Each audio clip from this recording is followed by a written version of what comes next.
আসসালামু আলাইকুম। আশা করছি সবাই খুব ভালো আছেন। আলহামদুলিল্লাহ আমিও খুব ভালো আছি।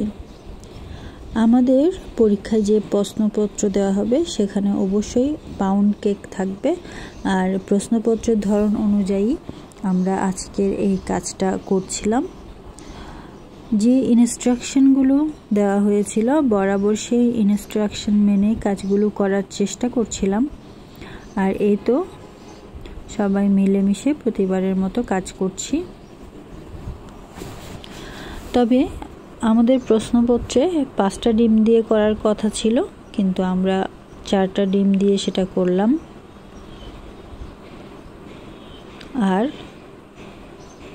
একজন পালা করে বিট করছিলাম, কিন্তু পরীক্ষার সময় একজনকেই কিন্তু সম্পূর্ণ কাজটা করতে হবে এবং কোনো ভুল করা যাবে না। ভুল করলেই কিন্তু আর কম্পিটেন্ট হওয়া যাবে না। তো আস্তে আস্তে কাজগুলো করছি। এখানে কিন্তু এখনো প্রাথমিক ধাপেই কিন্তু রয়েছে কেক বানানোটা। আজকে এই উপাদানে আমাদের 2টা কেক হবে। এখানে যতটুকু আমরা ব্যবহার করেছি প্রশ্নপত্রে যেমন পরিমাণ দেওয়া হয়েছে, এই উপকরণে আমাদের 2টা পাউন্ড কেক হবে। এবং এই পাউন্ড কেকগুলো কিন্তু আমরা ফুলকলি, তারপর বনফুল, এইসব জায়গা থেকে যে পাউন্ড কেক কিনি, এই রেসিপিটা তার চেয়েও ভালো এবং ঘরে যেহেতু বানানো হয় অবশ্যই স্বাস্থ্যকর। এবং এখানে বাটার ব্যবহার করাতে কিন্তু কেকটা অন্য লেভেলের একটা স্বাদে চলে যায়। আমার মনে হয় না ফুলকলি বা বনফুল যেখান থেকে আমরা কিনি না কেন সেখানে এত পরিমাণে বাটার ইউজ করা হয়। আমাদের কেকটাতে আমরা কিন্তু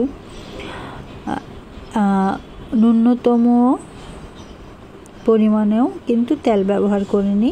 শুধু ব্রাশ করার সময় যতটুকু দরকার হয়েছে ঠিক ততটুকুই এখানে তেল ব্যবহার করেছি। কেকের ভিতর কিন্তু কোনো তেল ব্যবহার করা হয়নি, সম্পূর্ণ বাটারের তৈরি। তো এই তো এটা 2টা মোল্ডে সমানভাবে নিয়ে ফেলা হচ্ছে। কেক বানানোর জন্য, বিস্কিট বানানোর জন্য অবশ্যই ওভেনটা প্রিহিট করতে হবে। এই 2টা ছাড়াও আসলে যাই বানানো হয় ওভেন প্রিহিট করে নিতেই হবে, এটা অবশ্যই গুরুত্বপূর্ণ।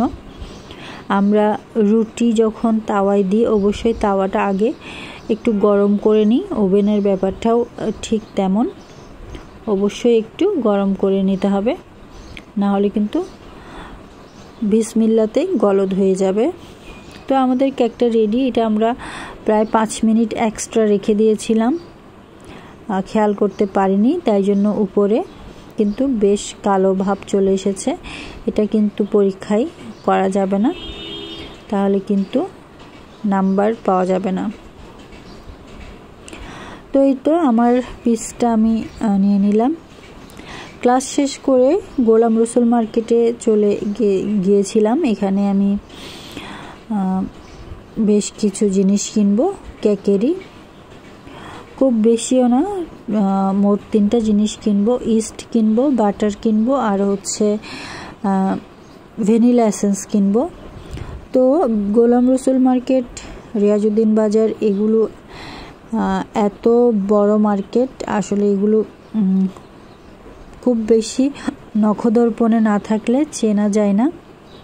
প্রত্যেকবারই কিন্তু ঝামেলা হয়ে যায়।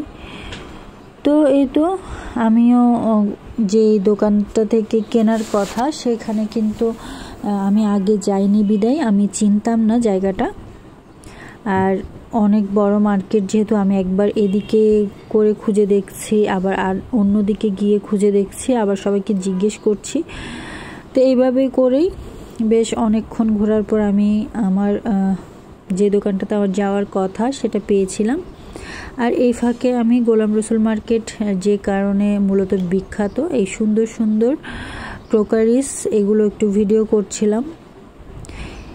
এটা তো সামান্য একটু এটা যখন আপনি সশরীরে গোলাম রসুল মার্কেটে যাবেন, আপনার প্রতিটা দোকানের সামনে গিয়ে দাঁড়িয়ে থাকতে ইচ্ছা করবে এগুলো দেখার জন্য হলেও। তো আমিও ভিডিও করে নিচ্ছিলাম যতক্ষণ না আমি গৃহস্থালী নামের দোকানটা পাই। এখানে ঘর সাজানোরও কিন্তু অনেক চমৎকার চমৎকার জিনিস দেখতে পাচ্ছেন। এই দোকানগুলোতে ছোটবেলায় আম্মুর সাথে গিয়েছিলাম যতটুকু মনে পড়ে, কিন্তু একা একা কখনো যাওয়া হয়নি বিদায় আমি আসলে বুঝতে পারছিলাম না। তো এই তো শেষ পর্যন্ত আমি গৃহস্থালী দোকানটা পেয়ে গিয়েছি এবং আমার প্রয়োজনীয় জিনিসগুলো কিনে নিলাম। এটাও কিন্তু দেখতে পাচ্ছেন ছোট একটা দোকানে জিনিসপত্রে কিন্তু ঠাসা, একেবারে সব ধরনের কেক বানানোর জিনিসপত্র পেয়ে যাবেন। তো এইখানে কাজ শেষ করে আমি বেসন আনতে গিয়েছিলাম। আজকের ভিডিও এতটুকুই। আল্লাহ হাফেজ।